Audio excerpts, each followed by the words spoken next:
Hello everybody and welcome to my predictions and breakdown video of UFC Vegas 87. Alright guys, let's get right to it. The first fight on the main card is going to be in the flyweight division, Matt Schnell versus Steve Erceg. Matt Schnell is 16 wins and 7 losses. He's coming off of a loss right now, so I'm pretty sure he really wants to get this next one. He's very tough, but he's also very hittable. I remember him in a fight with Sumadarji, and he took like 3 elbows and dropped every time and still come back to win that fight with a triangle choke. So you can never count this guy out. 11-1 for Steve Erceg. He's only been beat once. That was by decision. He's on a 10-fight win streak right now. But I will say he's never had any finishes in the UFC. So I see this fight probably going to a decision. I mean, maybe gets a choke. Steve Erceg could get a choke. He's got good chokes. He's great at grappling. He's smooth with his transitions. But yeah, no finishes in the UFC as of yet. And Matt Schnell's probably one of his better opponents that he's faced so far. So I'm going to go Steve Erceg by decision. Okay, so next at 135 pounds, we got Umar Nurmagomedov versus Beksat Almakhan. Umar Nurmagomedov, he's 16-0, 7 submissions, 2 knockouts, 7 decisions. I mean, he's real hyped up. He's got 5 UFC fights already, undefeated in the UFC. Don't let his last name fool you, man. This guy can strike, he can wrestle, he can pretty much do it all. Going against Beksat Almakhan, 17-1. Out of those 17 wins, 13 by knockout. So don't let, you never know what can happen here. He could just knock out Umar and that'd be the end of it. But being it's his debut fight, I can't really take him as a pick. I mean, Umar Nurmagomedov by submission is probably the way it's going to go down. Beksat's going to be dealing with the first UFC fight jitters. It's his debut fight going against a monster. So, yeah, I got to go Nurmagomedov by submission. Next, we got another flyweight fight. Alex Perez versus Muhammad Mokaev. I'm not sure how pumped up I am about this fight. It kind of seems like they're just feeding Alex Perez to Muhammad Mokaev. He's 10-0, undefeated. Yeah, I mean, he's got 24 amateur fights, all undefeated. He gets beat up in some of his fights, but he always finds a way to win. This kid's 23 years old. He's got tons of room for growth. And on the other side, Alex Perez, I mean, he's on a 2-fight losing streak. Yes, those are against ex-champions and current champion Alexander Pantoja, Davison Figueiredo.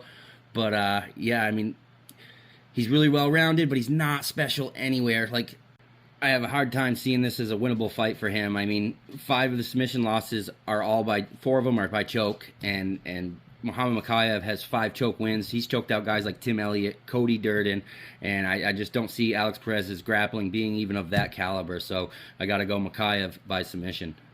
Okay, so moving on to light heavyweight, we have Vitor Petrino versus Tyson Pedro. This is going to be a great fight, I think. 2 big old guys, 2 big hungry guys. 10-0 for Petrino, 7 knockouts. He's very powerful, very athletic, fighting out of Brazil. He is the younger fighter at 26 years old. That may be a factor. Sometimes it is, sometimes it isn't. But Tyson Pedro, he's a dog, man. From Australia, all his finishes, every fight he's ever finished comes in the first round. So I mean, there's a tell there. If it goes past first round, it might be Vitor's fight. But who knows? I mean, guys get better.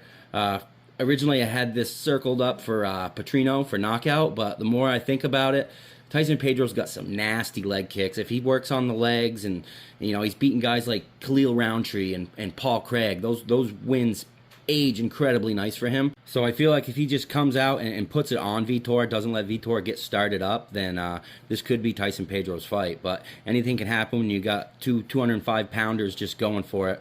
I'm predicting either way. It's going to be in the first round. Either guy can win this, but I'm going to have to switch it up, and I'm going Tyson Pedro on this one. All right, guys. Now on to the main event. We got Jairzinho Rozenstruik versus Shamil Gaziev.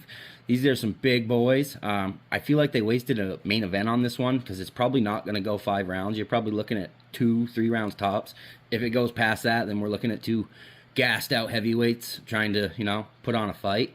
But that being said, Shamil Gaziev, he's 12-0, 8 knockouts, but this is only his 2nd UFC fight, and he's already in the main event against Jairzinho Rozenstruik. I don't know how that'll affect things, if it's going to affect him big or not, but Jairzinho Rozenstruik, he's 13-5 in the UFC, 12 of those by knockout. So I only see Jairzinho has one way to win this.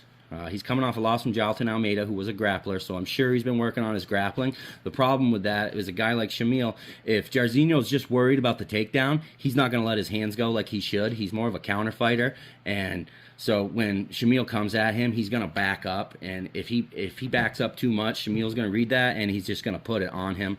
Nobody can fight on their back foot for too long, so I see Jairzinho Rozenstruik freezing up because of the takedowns. Rozenstruik is what they call him.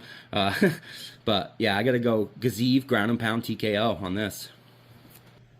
I just wanted to say thank you for watching and ask you guys to subscribe. It's totally free. Nothing, no money, no nothing. You just subscribe and follow my journey. It's basically a handshake deal.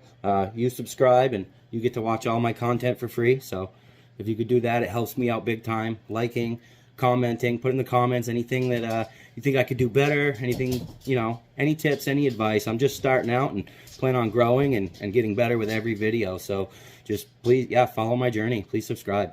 Thank you.